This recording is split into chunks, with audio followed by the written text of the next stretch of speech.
Hello and welcome to TradeFlow Television, bringing you valuable analysis and actionable intelligence through the global commodity markets. These are some of the key topics that we will be looking into in today's program.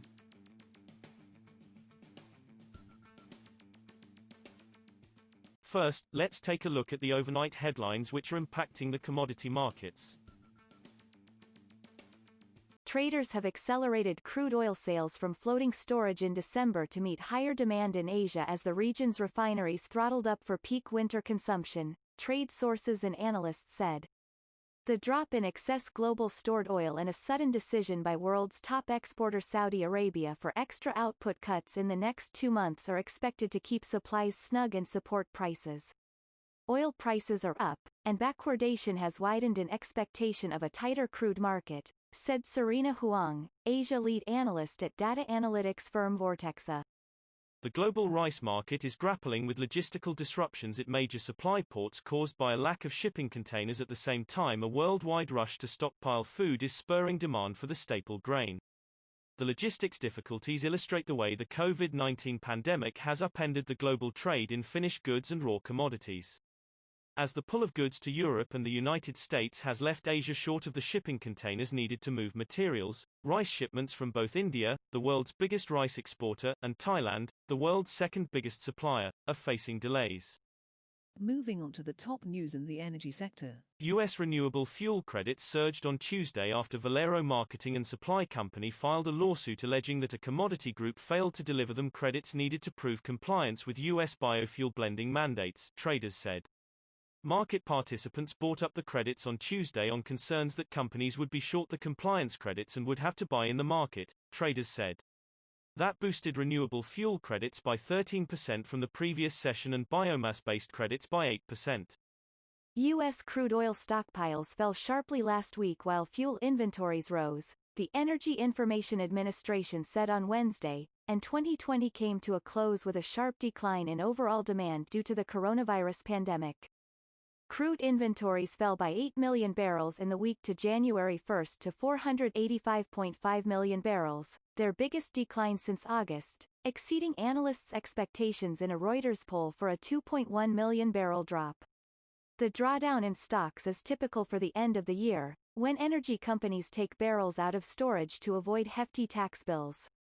Overall, in 2020 the United States experienced a heavy decline in crude production and demand due to the coronavirus pandemic. Moving on to metal price moves. Copper prices reached their highest since February 2013 on Wednesday as Democrats who want increased economic stimulus edged closer to control of the U.S. Senate and a blockade threatened to halt operations at a major mine in Peru. Benchmark copper on the London Metal Exchange (LME) was up 0.5% at $8,039.50 a ton at 17:31 GMT, taking gains in January to around 3.5% after a 26% price rise in 2020. Copper is used in power and construction, and some analysts believe massive investment in green infrastructure and constrained supply will push prices higher in the coming years. Gold tumbled more than 2% on Wednesday, hit by a rebound in the dollar as U.S. Treasury yields surged, showing that investors are betting on a Democrat win in the U.S. Senate runoff elections in Georgia. Spot gold was down 2.2% at $1,907.21 per ounce at 11:52 a.m. Eastern Standard Time, having earlier hit a near 2-month peak at $1,959.01. U.S. gold futures dropped 2.3% to $1,909.10. Gold remains underpinned as an inflationary hedge, with investors expecting more fiscal stimulus as the Democrats lead in runoff votes that will determine control of the U.S. Senate. We will now look at the top news in the agricultural sector. China will complete a new national crop germplasm bank this year, the agriculture minister said on Wednesday, to boost the country's capacity to develop new crop varieties and enhance food security. The bank has a designed capacity of 1.5 million copies, almost 4 times the existing one, and will be the world's largest, the Minister of Agriculture and Rural Affairs Tang Renjian said in a statement on the ministry's website. China's top policymakers said last month that the country's seed sector is vital to guaranteeing the country's food supply, a long-standing priority that has received renewed attention since the COVID-19 pandemic. That is all for today's news on the commodity market. Stay tuned to TradeFlow TV as we continue to provide you with more updates. You can also follow us on Twitter at TradeFlow TV1, which allows you to watch our program on your mobile device or desktop.